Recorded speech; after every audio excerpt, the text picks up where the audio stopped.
আপনারা title thumbnail দেখে আশ্চর্য হবেন না, কারণ এই মুহূর্তে যে আলোচনা আমরা করতে চলেছি সেটা খুব গুরুত্বপূর্ণ এই কারণে বাংলাদেশ এবং পাকিস্তানে একটা ভূমিকম্প অনুভূত হয়েছে। আপনারা জানেন যে কলকাতাতেও ভূমিকম্প অনুভূত হয়েছে। এবারে বিষয়টা হচ্ছে যে এই ভূমিকম্প প্রাকৃতিক, তো আমরা কেন এই প্রশ্নটা রাখছি বা কেন এই বিষয় নিয়ে আলোচনা করছি, ধীরে ধীরে এই বিষয়টা আনফোল্ড করার চেষ্টা করব। আপনারা জানেন যে যিনি বাংলাদেশে মোহাম্মদ ইউনূসের অন্যতম সহযোগী খলিলুর রহমান, যিনি এনএসএ বাংলাদেশের, তার সঙ্গে ভারতের যিনি এনএসএ জাতীয় নিরাপত্তা উপদেষ্টা অজিত ডোভালের গুরুত্বপূর্ণ বৈঠক হয়েছে। সেই বৈঠকে এতক্ষণে আপনারা জেনে গিয়েছেন বেশ কিছু বিষয় নিয়ে কিন্তু অজিত ডোভাল আমাদের দেশের অর্থাৎ ভারতের নিরাপত্তা সংক্রান্ত বেশ কিছু বিষয় নিয়ে উদ্বেগ প্রকাশ করেছেন এবং খলিলুর রহমানের কাছে ডসিয়ার তুলে দিয়েছেন। বাংলাদেশে কোন কোন জায়গায় জিহাদি গোষ্ঠীদের প্রশিক্ষণ দেওয়া হচ্ছে, সেখানে টেরর ক্যাম্প তৈরি করা হচ্ছে বা প্ল্যান করা হচ্ছে, এই সমস্ত তথ্য তুলে ধরা হয়েছে। স্যাটেলাইট ইমেজ এবং ডিজিটাল ক্লিপিংস এগুলো সব তুলে ধরা হয়েছে, বিভিন্ন ক্লিপিংস দেওয়া হয়েছে বলে জানতে পারা যাচ্ছে। এছাড়াও বাংলাদেশের মাটিতে পাকিস্তানি বিভিন্ন জিহাদি গোষ্ঠী বা জঙ্গি গোষ্ঠীর মাথারা তারা এসে ভারকাও ভাষণ দিচ্ছে, সেই সমস্ত তথ্য বাংলাদেশের যিনি জাতীয় নিরাপত্তা উপদেষ্টা তার হাতে তুলে ধরা হয়েছে। কি এর ইন্ডিকেশনটা কি? মানে এই একদিন আগেই এই আলোচনা হলো, তারপরেই কিন্তু আমরা দেখতে পেলাম এই রকম ভূমিকম্প, তাও দুটো দেশে দুটো জায়গায় এবং স্ট্র্যাটেজিক জায়গাগুলো। সেই জায়গাগুলো কি আমরা ম্যাপিংয়ের মাধ্যমে আপনাদের বোঝাবার চেষ্টা করব। তবে তার আগে এই মুহূর্তে সরাসরি আমি চলে যাব, কর্নেল দীপ্তাংশু চৌধুরী আমাদের সঙ্গে রয়েছেন। কর্নেল চৌধুরী, আপনাকে স্বাগত আজ তাক বাংলায়। কর্নেল চৌধুরী, আমরা দেখছি যে আমাদের এই রিজিয়নে জিওপলিটিক্যাল সিনারিও প্রত্যেক দিন ভীষণ দ্রুত গতিতে বদলাচ্ছে, মানে এতটা ডাইনামিক হয়ে গিয়েছে সিচুয়েশন, প্রত্যেক মুহূর্তে কিছু না কিছু আপডেট হয়ে চলেছে। আমরা যে কথাটা আমি আগে শুরুতেই বললাম যে দুই এনএসএর মধ্যে মিটিং হলো, আবার খুব ইন্টারেস্টিং ব্যাপার, সেই মিটিংয়ে ইউএসের যিনি ভারতে নিযুক্ত ইউএসের অ্যাম্বাসেডর সার্জিও গোর, তিনি উপস্থিত ছিলেন বলে জানতে পারা যাচ্ছে। এই রকম নানান রকম বিষয় কিন্তু সামনে আসছে। এই জায়গা থেকে দাঁড়িয়ে যখন 24 ঘন্টা আগেই অজিত ডোভাল দেশের মানে ভারতের নিরাপত্তা নিয়ে তিনি একেবারে সোজা সাপটা একদম বাংলাদেশকে একেবারে সতর্ক করে দিলেন, তার 24 ঘন্টার মধ্যেই এই ভূমিকম্প পাকিস্তান বাংলাদেশের দুটো স্ট্র্যাটেজিক জায়গায়, এই ভূমিকম্প, এই পুরো বিষয়টা প্রাকৃতিক, তো এই প্রশ্নটা কিন্তু স্বাভাবিকভাবে উঠছে। আপনি প্রাথমিকভাবে কিভাবে এর ব্যাখ্যা দেবেন? ভূমিকম্প আমরা তো নিজেরা যে যার বাড়িতে এটাকে ফিল করেছি, তো এটা ভূমিকম্প প্রাকৃতিক ভূমিকম্প না অন্য কিছু, প্রশ্নচিহ্ন রয়ে গেল।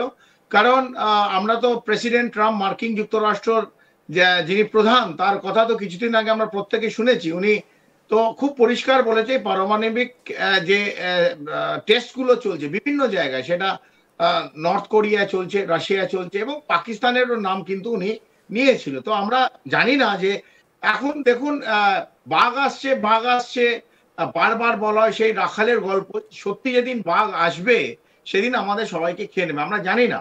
তাই এটা একটা প্রশ্নচিহ্ন বারবার উঠে যাচ্ছে যে বাংলাদেশের যেখানটা এপি সেন্টার বলা হচ্ছে, সেই এপি সেন্টারে প্রাকৃতিক ভূমিকম্প না অন্য কিছু, প্রশ্ন রইল। এবং তার সাথে সাথে এক্সটেন্টটা স্বপন দেখো হয়েছে পাকিস্তান হয়ে আফগানিস্তান।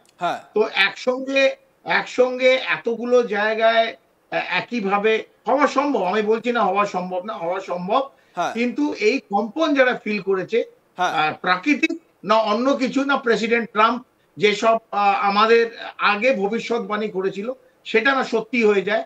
আমরা শুধু প্রশ্নচিহ্ন রাখলাম কারণ আমরা জানি না, আমরা ভুলবশত ভুল তথ্য মানুষকে দিতে চাইও না, কিন্তু প্রশ্নচিহ্ন নিশ্চিতভাবে উঠছে। একদমই কর্নেল চৌধুরী, যে প্রশ্ন চিহ্নগুলো উঠছে স্বাভাবিকভাবে সেই প্রশ্ন চিহ্নগুলো কেন উঠছে সেটাও আমাদের ভিউয়ার্সদের একটু বুঝিয়ে দেওয়া দরকার। আপনি খুব সুন্দরভাবে ডোনাল্ড ট্রাম্পের কথা বললেন। দেখুন, আমরা দেখেছি যে ইউএস জিওলজিক্যাল সার্ভে তারা এই ভূমিকম্পের তথ্য বিভিন্ন মানে সারা বিশ্বে যেখানে যেখানে এই ভূমিকম্পের তথ্য পাওয়া যায় সেই তথ্য তো তুলে ধরে। তো সেই ডেটাগুলো থেকে আমরা আমাদের ম্যাপের মাধ্যমে, আমরা স্ক্রিনে ম্যাপ দেখাচ্ছি, সেই ম্যাপের মাধ্যমে সেই ডেটাটা একটু তুলে ধরার চেষ্টা করব। এই যে ইউএসজিএস ম্যাগনিটিউড 2.5 আর্থকোয়েকস, এটা দেওয়া রয়েছে, মানে ভূমিকম্প এবং ভূমিকম্পের মানে যে কোন জায়গায় ভূমিকম্প সেই বিষয়গুলো তথ্য দেওয়া রয়েছে। আমি একটু এলাবোরেটলি আসবো কর্নেল চৌধুরীর কাছে, তবে তার আগে একটু ম্যাপটা একটু দেখিয়ে নিই। এটা হচ্ছে গিয়ে যে পাকিস্তানের যে জায়গাটা আপনারা এখানে দেখতে পাচ্ছেন, আগে একটু বলে দিই, এই যে পেশোয়ার, ইসলামাবাদ, ঠিক আছে, তো জালালাবাদ, এটা আপনারা এই রিজিয়নটা দেখতে পাচ্ছেন। এবং আপনারা মানে যেটা কর্নেল চৌধুরী বললেন যে আফগানিস্তান যেই জায়গাটায় এই এপিসেন্টারটা লক্ষ্য করা যাচ্ছে, এই যে ইয়েলো পয়েন্টটা আপনারা এটা দেখতে পাচ্ছেন। এবারে যদি আমরা আরো একটু ডিটেলসে যাই, তাহলে ডিটেলসে যাওয়ার ক্ষেত্রে যে জায়গাটা, বাংলাদেশেও ভূমিকম্প কিন্তু অনুভূত হয়েছে। বাংলাদেশে কোন জায়গাটা? এই হচ্ছে এই জায়গাটা, এক্স্যাক্টলি এই জায়গাটা, যেটা শীতলক্ষ নদী, সেই শীতলক্ষ নদীর ঠিক এই জায়গাটা হচ্ছে গিয়ে এপিসেন্টার। দেখুন ব্লু পয়েন্ট করা রয়েছে, এটা হচ্ছে গিয়ে এপিসেন্টার, যেখানে এই ভূমিকম্প বলা হচ্ছে, মানে যেটা ভূমিকম্প আমরা প্রাথমিকভাবে জানতে পারছি ইউএস এর মাধ্যমে সেই ভূমিকম্প। আমাদের প্রশ্ন এটাই থাকছে যে এই ভূমিকম্প প্রাকৃতিক, তো মানে প্রাকৃতিক উপায়ে, বা আমরা জানি যে টেকটনিক প্লেটের যে ঘর্ষণ হয় সেই ঘর্ষণের জেরে ভূমিকম্প হয়, তো এটা আমরা জানি, ভূগোলে পড়ে এসেছি। সেই ভূমিকম্প তো, নাকি এর নেপথ্যে অন্য কিছু রয়েছে? ডোনাল্ড ট্রাম্প মাঝে মধ্যেই যে কথাগুলো বলেন যে দুটো দেশ পরমাণু শক্তিধর দেশ, পাকিস্তানের কাছে পরমাণু রয়েছে, এবং অনেক সময় তার কথায় বার্তায় ইঙ্গিত পাওয়া যায় যে পাকিস্তানও নিউক্লিয়ার টেস্ট করে চলেছে, এই সমস্ত বিভিন্ন আপডেট তো তার কথায় বার্তায় পাওয়া যায়। তো সেইটা সেই রকম কিছু কিনা, সেইটা নিয়ে কিন্তু একটা সংশয় বা আশঙ্কা থেকেই যায়।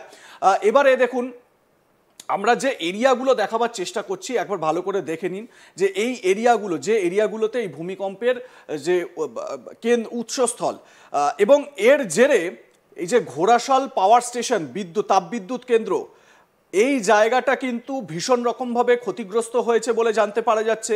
এবং এই শীতলক্ষ রিভার, এই শীতলক্ষ নদীর আশেপাশে যে বসতি, সেই জায়গায় কিন্তু একটা ভারী একটা প্রভাব কিন্তু পড়েছে। আশপাশের বাড়ি, সেখানে জানলার কাচ ভেঙে গিয়েছে, একটা ভারী প্রভাব পড়েছে বলে জানতে পারা যাচ্ছে। তো এই হচ্ছে গিয়ে আমরা ম্যাপের মাধ্যমে আপনাদের লোকেশনগুলো আপনাদেরকে বোঝাবার চেষ্টা করলাম। আমি এবার কর্নেল চৌধুরীর কাছে আসবো। কর্নেল চৌধুরী, আমরা যদি একটা জিনিস একটু আলোচনা করি, সেটা হচ্ছে গিয়ে দেখুন, প্রাকৃতিক কি প্রাকৃতিক নয় সেটা আগামী দিনে বোঝা যাবে। এবং ডোনাল্ড ট্রাম্প যেরকম পেট পাতলা, তিনি নিশ্চিতভাবে কিছু না কিছু বলবেন, বা একদম বিস্ফোরক কিছু একটা সামনে আনবেন বিশ্বের, সেটা তো অবশ্যই আমাদের নজর থাকবে।